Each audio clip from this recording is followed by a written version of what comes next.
আজ আমি আপনাদের সামনে উপস্থাপন করছি এক মহান নবী হযরত নূহ আলাইহির জীবনের এক গুরুত্বপূর্ণ ও শিক্ষাপ্রদ ঘটনা। হযরত নূহ আলাইহি ছিলেন এক ধৈর্যশীল ও একাগ্রতা সম্পন্ন নবী। আল্লাহ তাকে নবী করে পাঠিয়েছিলেন এক দুর্নীতিগ্রস্ত জাতির মধ্যে। তিনি 950 বছর ধরে মানুষকে আল্লাহর পথে ডাকলেন, কিন্তু অধিকাংশ মানুষ তাকে অমান্য করল, ব্যঙ্গ করল, এমনকি পাথর ছুঁড়েও পাড়ালো। তবুও তিনি থেমে যাননি।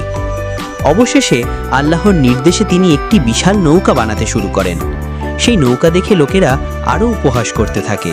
কিন্তু যখন আল্লাহর গজব নামে এবং মহাবন্যা আসে, তখন সেই নৌকাই রক্ষা করে মুমিনদের। নিজের সন্তানকেও তিনি বাঁচাতে চেয়েছিলেন, কিন্তু সে আল্লাহর আদেশ অমান্য করায় ডুবে যায়। এই ঘটনার শিক্ষা, সত্যের পথে থাকলে ধৈর্য হারানো যাবে না, এবং আল্লাহর আদেশ মানা না হলে নিজের ঘনিষ্ঠজনও রক্ষা পায় না।